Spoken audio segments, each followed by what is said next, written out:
How much more do you want from me? More. How much more successful do you want me to be? More successful. How many records can my records break? More records. But I'm the best. But are you a different animal and the same beast? What the does that mean, Kobe Bryant? You're welcome. What's he talking about? You make a choice and say, come hell or high water, I'm going to be this. Then you should not be surprised when you are that. Man, I gave my soul to this game. There's nothing more I can give. Nothing. And I'm telling you, it goes by fast. If you don't give it your all, you're going to regret it.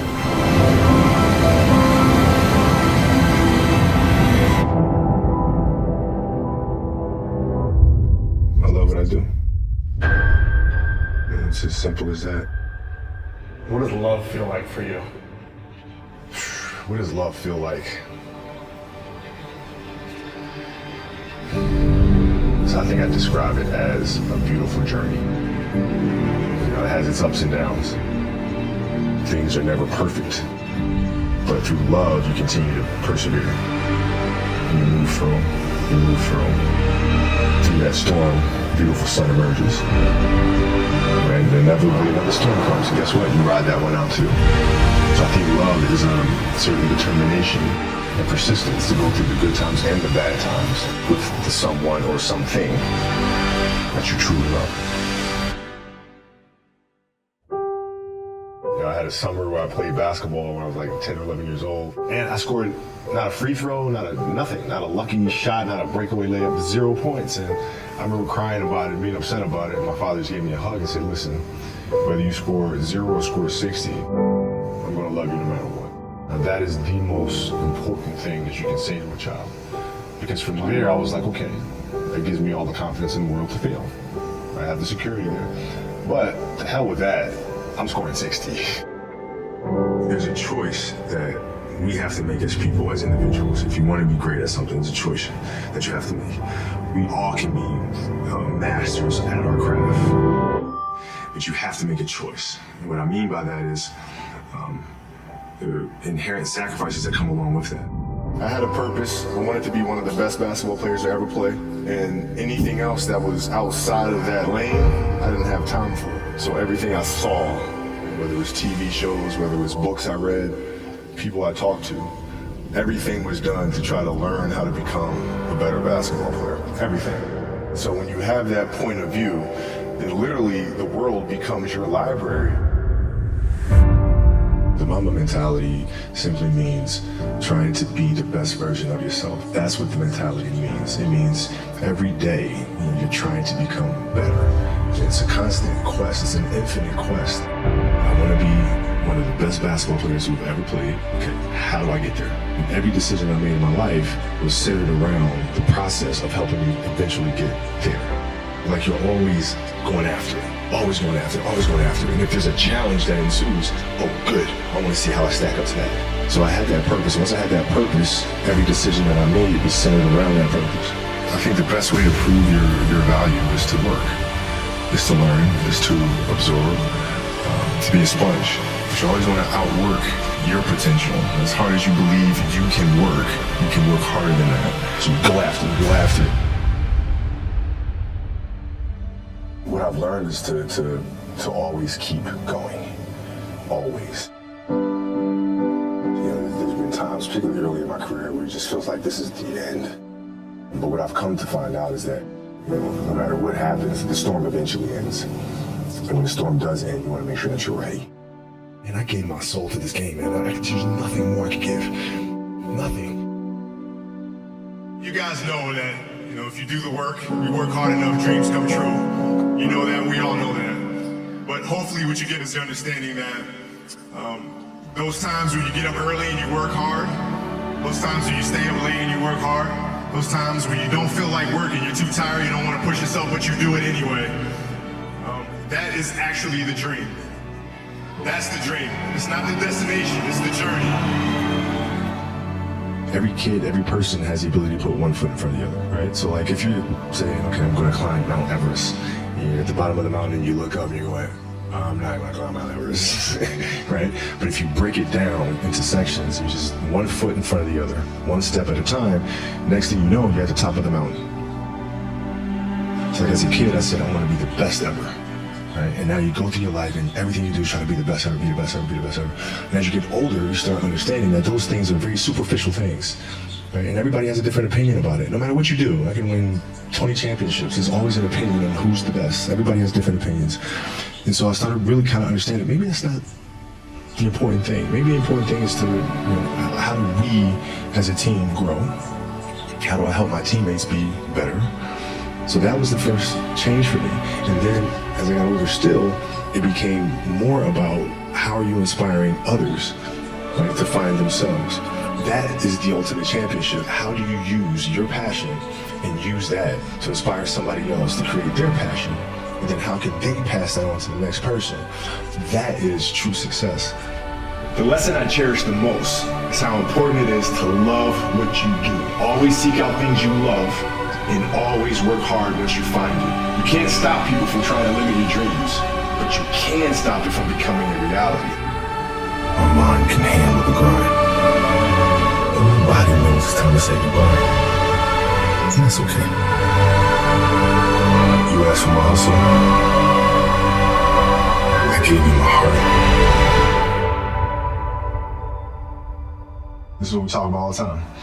You know, you have a bump in the road, you fall, you get back up, and you go after it again, right? That's what we do.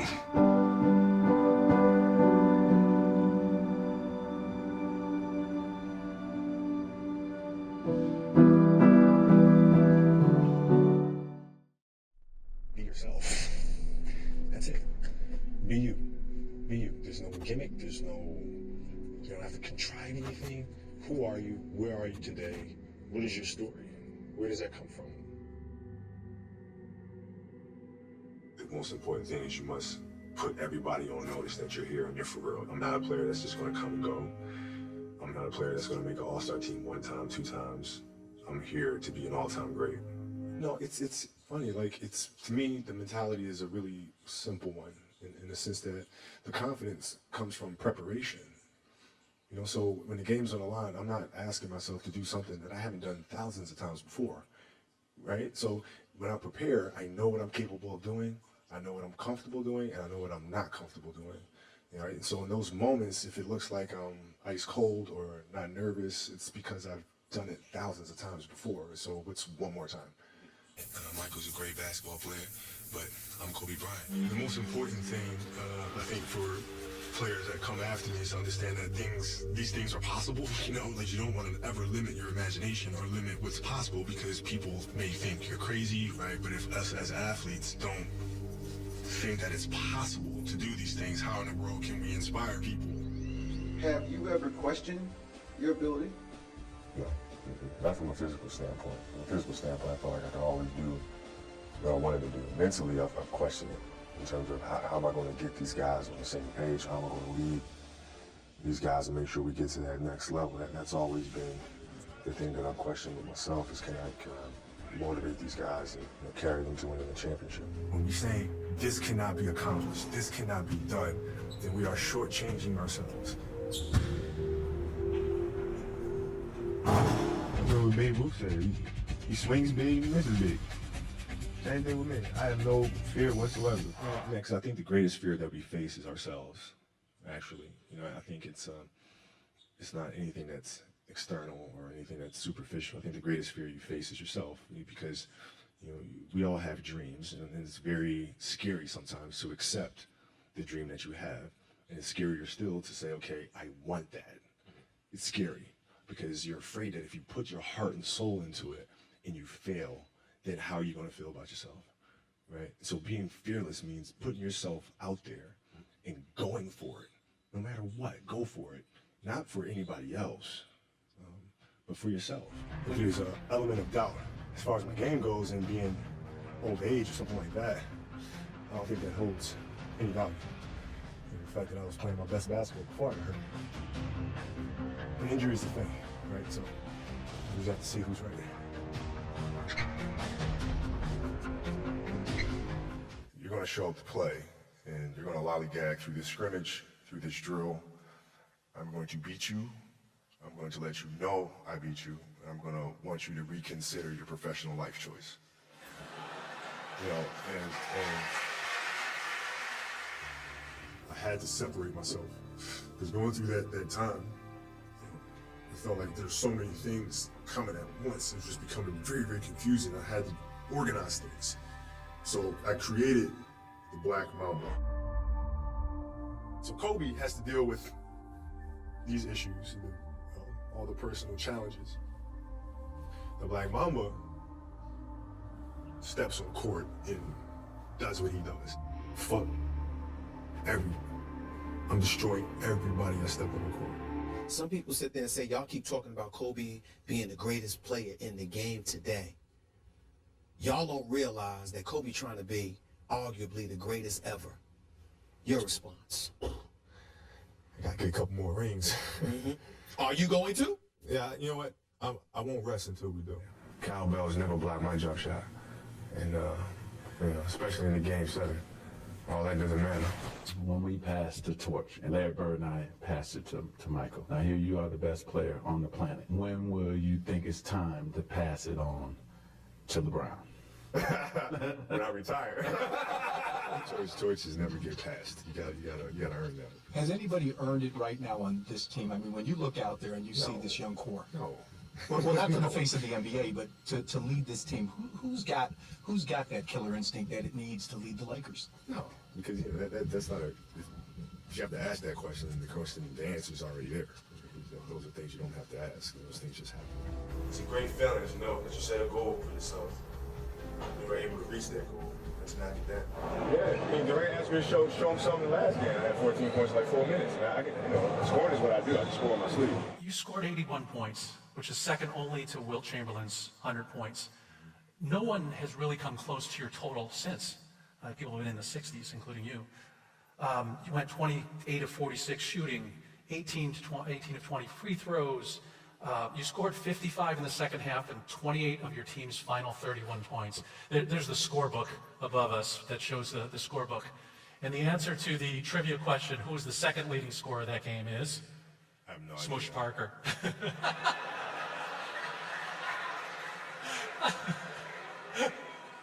Oh, that's so good. So What do you have, 4? he had 13. Now you know why I had to score 81.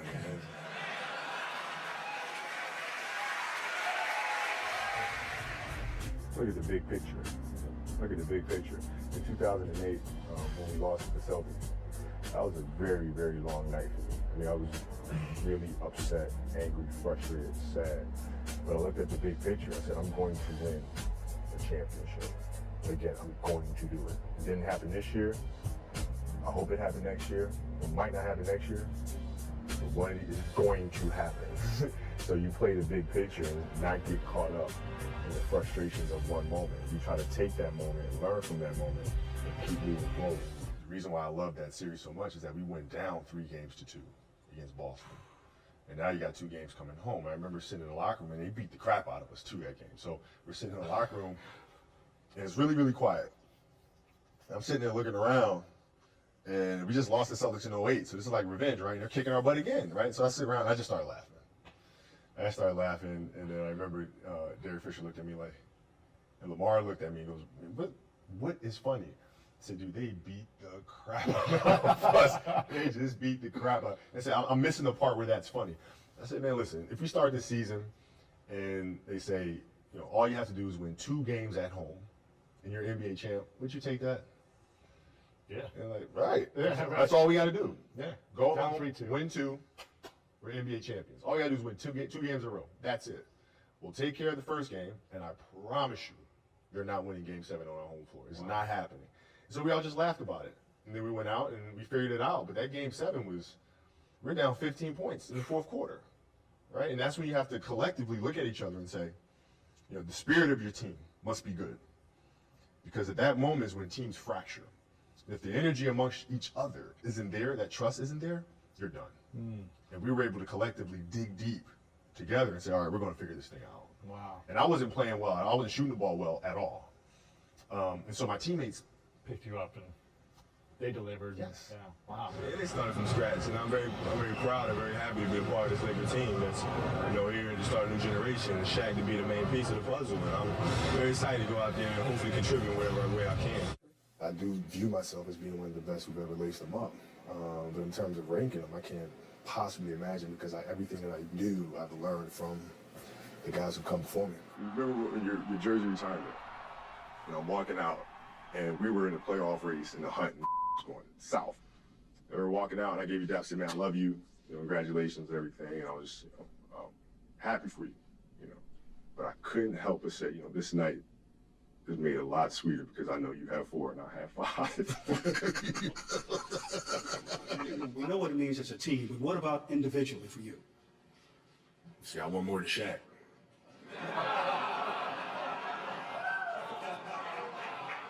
So you can take that to the bank. I don't know this guy. I might have said one word to this guy. I don't know this kid. And I think he overreacts to stuff. I mean, I don't know him. I don't think about him. When we go out there, we play. When we play during the season, we play each other. That's it. I don't know this kid. I don't need to know this kid. I don't to. Yeah, we go out there and we play the game and leave it at that. Maybe he wasn't hugged enough as a kid. The kid is 2 years older than Kobe.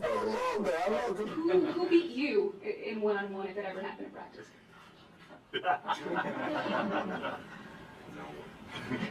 I'm not trying to be, that's what I do.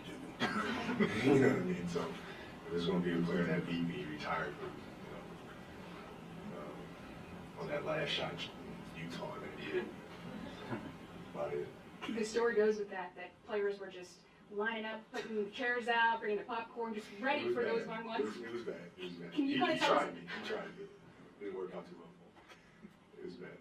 I mean, there was one kid, it's petty, I know, but whatever. His name is Victor. I remember. Victor. His name is Victor. Little bastard. Whatever. And he was giving me a hard time about being this foreign kid and your dad's an NBA player and you think you're good, but I'm blah, blah, blah, blah, blah, blah, blah. All right. So we played a one-on-one game, and it was like, I swear it was like I don't know, it was like one of those like movie scenes where we're like in a knife fight or something. It's like everybody standing around watching. Everybody standing around watching, I just devoured the poor kid and kind of, I'm enjoying rubbing it in a little bit right now. So Victor was not the victor. Yeah, Victor had a tough day. It doesn't matter who I'm playing you. What's your ass? Of course, Mike's really going to tell me when to go in and out of the game. I picked up my dribble, and he was squeezing me and pressuring me.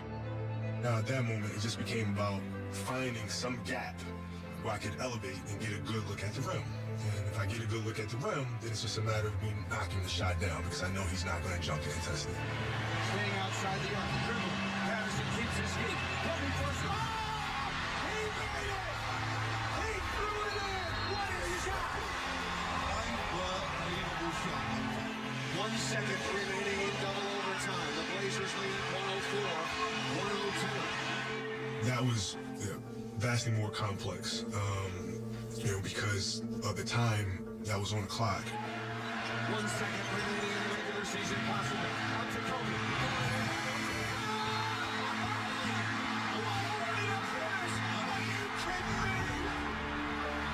The came out of nowhere.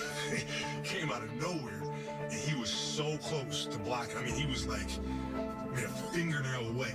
You know what I mean? It was that close. And when I released the ball, he actually jammed my finger. But yeah, I think he helped the shot though. Because of that shot and falling away, I probably would have shot it flat. But when he came to contest it, I had to get it over him. And I had to get it over him. I had to put more arc on the ball. The timeout, I told my teammates, I said, give me a good pick, and we're going home with a W. Vince Carter had something to say. Vince Carter, of all people, had something to say about your 81 points performance. Let me read this quote to you. The only bad thing about it is that younger kids whose minds are easily warped are going to think, oh, I'm going to go out there and do it instead of the team concept first. Vince Carter said this about your 81-point performance. When you hear a comment like that, especially coming from a guy who's known for, dropping 50 and dunking on people, but not exactly the most fundamentally sound ball player in the world, what thoughts come to your mind? Well, I just really let it go in one ear and go out the other. I think if people who were watching the game, knew what that game was about. They knew what I had to do to kind of get us back in the game. And at the end of the day, it's about winning the game. And we won. There's nothing else to be said. Now here's the part that some people might not know about you, but I think I know. See how I asked you the question, your eyes get narrow. And what that says to me is, I'm remember Vince said that when I see him next time. That's what that said. That's what that says to me. Am I lying? I just try to use everything I can for motivation and as a tool, for me to be able to elevate my team to play the best basketball. So I try to use a bit of everything. When do you look at the score and say, all right, this is time for me to be offensively aggressive? It depends who we're playing. And what I mean by that is there's certain teams that you can demoralize by scoring a lot of points. You know what I'm saying? So if I come out against a certain team that I know are geared to stop me, if I go out there and I score 20, 25 points a quarter, it takes their momentum away. Phoenix is not one of those teams. I've scored 20 points against them in a quarter, 25 points. It doesn't do anything to them. They just come back down the end and keep free flowing and shooting the ball. To demoralize them, you have to stop them. Do you take some of that personally? I mean, not just you, but the guys on the team have sort of, when people say that about your team? Honestly, I haven't even heard it. I haven't even heard it. A bunch of idiots anyway. Just talk about staying in that zone and how you were able to maintain that. It's hard, man. There's times where you come out of it, and even myself, when I'd come out of it, I'd be aware of bringing myself right back, right? Because sometimes you have those emotional outbursts, right? But then you got to find that center again because the next play is imminent. You're here, right? So the most important thing is really staying in the moment, staying present. I mean, that's all the zone is. Whether it's offensive, being in the zone, or defensive, being in the zone, what that really means is that you're simply here in the present, and the only thing that matters is what's right in front of you. And the trick is, how do you do that? Do you remember what you told me one day in the forum when I first met you? You said you were going to be the finisher for me. The greatest player of all time? Yes. You remember you told me that? No, but that sounds something. No, that sounds like something that I would say. You actually said that, and then you actually said, I'm going to be the Will Smith of the NBA. This was your really? And I was like, all right.